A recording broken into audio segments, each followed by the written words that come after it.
આમોદ નગરપાલિકાની સામાન્ય સભા પાલિકા પ્રમુખ મહેન્દ્ર દેસાઈના અધ્યક્ષસ્થાને પાલિકા સભાખંડ ખાતે યોજાઈ હતી, જેમાં નગરના વિકાસને લગતા વિવિધ મુદ્દાઓ પર વિસ્તૃત ચર્ચા કરવામાં આવી હતી અને જરૂરી ઠરાવો પસાર કરી બહાલી આપવામાં આવી હતી।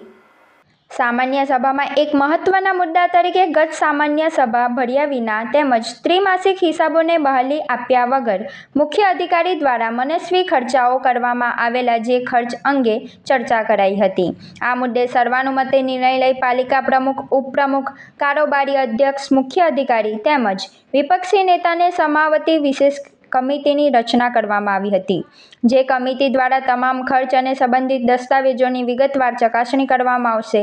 ચકાસણી દરમિયાન ખર્ચ નિયમો અનુસાર અને વાજબી હોવાનું જણાશે તો તેને મંજૂરી આપવા અંગે આગામી સામાન્ય સભામાં નિર્ણય લેવામાં આવશે। સામાન્ય સભામાં પાલિકાના સુચારુ વહીવટ અને વિવિધ વિભાગોના કાર્યોને વધુ અસરકારક બનાવવા માટે વિવિધ સમિતિઓની રચના પણ કરવામાં આવી હતી।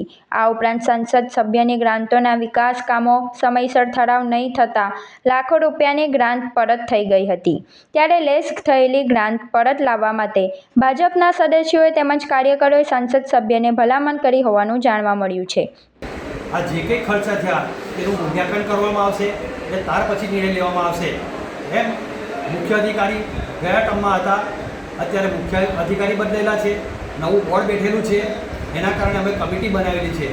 જે જગ્યાએ ઉણપ હશે તે જગ્યાએ ઉજાગર કરવામાં આવશે। જે કામ કમ્પ્લીટ થયેલા છે એને બહાલી નહીં મળેલી હોય તો જે લીગલ પ્રોસેસર હશે તે કરીને અમે લીગલ પ્રોસેસ કરીને કાર્યવાહી કરીશું। ગત બોર્ડમાં એક વર્ષથી સામાન્ય સભા નથી બેઠી અને એની અંદર જે વિકાસના કામો થયા છે અને એ કામોનું ચૂકવણું પણ થઈ ગયેલું છે, જે અનુસંધાને શું કહેવા માગશો? નિયમ અનુસાર ત્રિમાસિક હિસાબ લેવાના હોય છે, વાર્ષિક હિસાબ લેવાના હોય છે।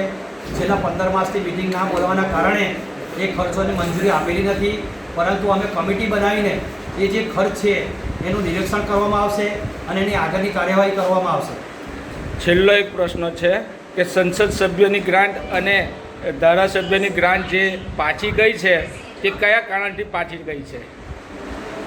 ધારાસભ્ય દુઃખની વાત છે, સંસદ સભ્ય અને ધારાસભ્ય દ્વારા આમોદ શહેરના વિકાસ માટે જો આવી ગ્રાન્ટ આપતા હોય તે પાછી ના જવી જોઈએ।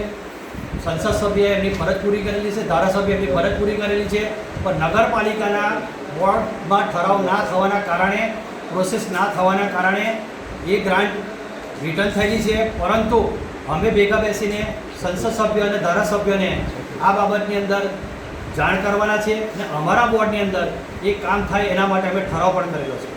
અત્રે ઉલ્લેખનીય છે કે આમોદ પાલિકાની મળેલી સામાન્ય સભામાં મહિલા સદસ્યોના પતિ પણ મોટી સંખ્યામાં સભામાં ઉપસ્થિત રહ્યા હતા, તેમજ ભાજપ અને કોંગ્રેસી કાર્યકરો પણ મોટી સંખ્યામાં ઉપસ્થિત રહેતા પાલિકા પ્રમુખે તેમને બેસવાની વ્યવસ્થા કરવી પડી હતી।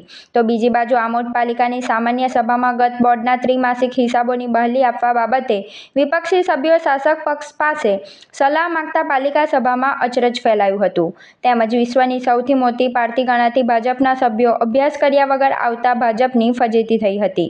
નવા ચૂંટાયેલા ભાજપના સભ્યોને પાર્ટી તરફથી કોઈ સલાહ સૂચન નહીં મળતા વારંવાર શાસક પક્ષ પાસે સલાહ માંગતા નજરે પડ્યા હતા।